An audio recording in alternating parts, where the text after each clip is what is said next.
Bispo diz, vou provar que Bento XVI não mentiu. Gente, eu sou o professor Emílio da Paróquia Sagrada Face de Tours, que é fiel a nosso Senhor Jesus Cristo e está em união com o Papa Bento XVI.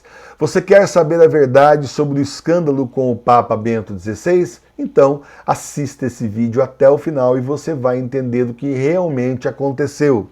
A igreja passou por um cisma e está dividida. De um lado, o Papa Bento XVI e do outro lado, Francisco Bergoglio. A igreja bergoliana da Pachamama foi consagrada a deuses pagãos, cumprindo as profecias reconhecidas pela Santa Igreja. Para entender como isso aconteceu, leia o livro Infiltrados, a trama para destruir a Igreja Católica de dentro. Em tempos de igreja invadida, é bom aprender a fazer a confissão espiritual aí na sua casa, na sua igreja doméstica. O livro A Contrição Perfeita nos ensina como se reconciliar com o Senhor, tudo dentro da doutrina da Santa Igreja, escrita inclusive por um padre, elogiado inclusive por Santo Afonso Maria de Ligório. Os livros estão com desconto na livraria do professor Emílio, os links estão aqui embaixo na descrição do vídeo. Bispo diz, vou provar que Bento XVI não mentiu. Finalmente a verdade veio à tona e foi tanta mentira contra o Papa Bento XVI que um bispo resolveu falar. Assista até o final para você entender o que está acontecendo de uma vez por todas. A Arquidiocese de Munique, do arcebispo Marx, que é amiguinho ali de Bergoglio, empreendeu uma ampla campanha de difamação contra o Papa Bento XVI. Levantaram de novo as velhas acusações que Bento XVI, quando era arcebispo, teria acobertado padres pedófilos, o que está mais do que provado que é mentira. Depois disso, teoricamente, Bento XVI teria feito um documento de 82 páginas se defendendo numa investigação feita por um advogado alemão que surgiu do nada e começou a acusar o nosso Papa. Acontece que nesse documento, Bento XVI teria dito que não estava na reunião, que aceitou a transferência de um padre pedófilo para sua arquidiocese. O padre seria transferido para tratamento psicológico. Mediante isso, os inimigos do Papa Bento XVI caíram matando, dizendo que ele mentiu. Porém, o Papa Bento XVI não mente e não há garantias que foi ele que escreveu justamente esse documento de 82 páginas. Afinal, ele está preso no Vaticano e qualquer um podia ter escrito o documento e forçado o Papa a assinar, para não dizer até falsificado mesmo a assinatura do Papa ou colocado digitalmente, enfim, há várias maneiras de colocar a assinatura dele ali. Note que depois disso, ele apareceu com as mãos com hematomas, com sinais de maus tratos, como eu já denunciei aqui. Agora o bispo Stefan Oster, bispo de Passau, saiu em defesa da inocência do Papa Bento XVI. Stefan Oster é bispo na diocese natal do Papa Bento XVI na Alemanha. Veja o seu testemunho. Acho muito curioso ver como o debate em torno da investigação que foi encomendada pela Arquidiocese de Munique se concentrou no Papa Bento XVI. E agora sai essa história que a mídia exagerou, falando sobre as supostas mentiras de um homem de 94 anos. Comecei a rever a biografia de 2020 de Peter Sivald, Bento XVI, Uma Vida, e fiquei surpreso ao descobrir na página 938 como o Papa Bento XVI se lembrava de estar presente na sessão decisiva em 1980, quando se tratava de estabelecer se o abusador H da diocese de Essen iria para a de Munique. E o arcebispo concordou que H pudesse fazer terapia em Munique. A investigação de Sivald já havia revelado a presença e o envolvimento de Ratzinger. Isso significa que a participação de Bento XVI nesse caso foi documentada publicamente há muito tempo, ou seja, desde antes do doutor Ulrich Wast a apresentar-se à opinião pública como uma novidade.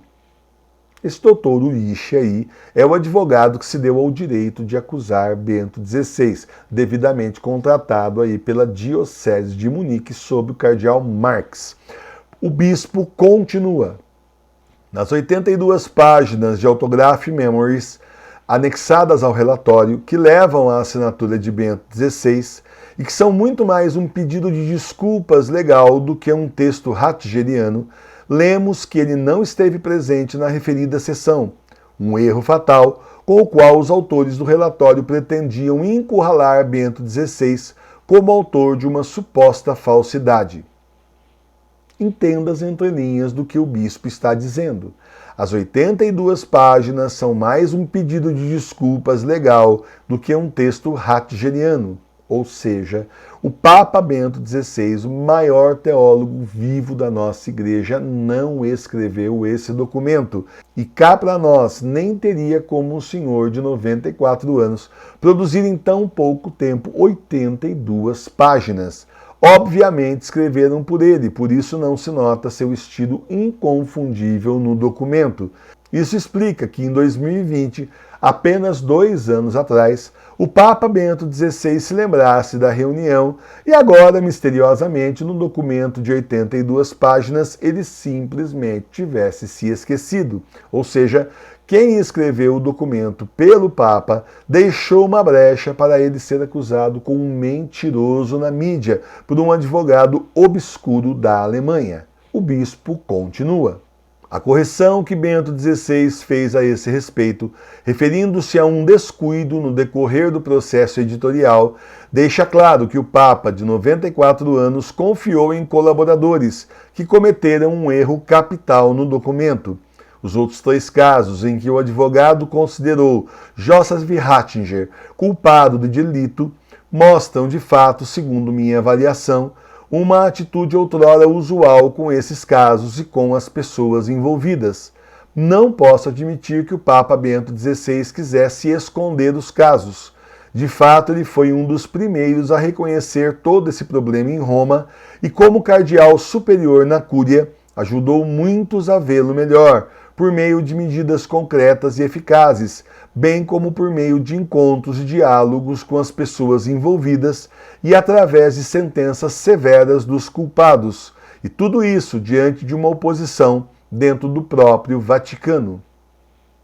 A verdade é que o Papa Bento XVI lutou quanto pôde contra os escândalos sexuais, muito diferente de Bergoglio Pachamama, que tem em volta de si bispos e cardeais acusados de escândalos. O bispo continua.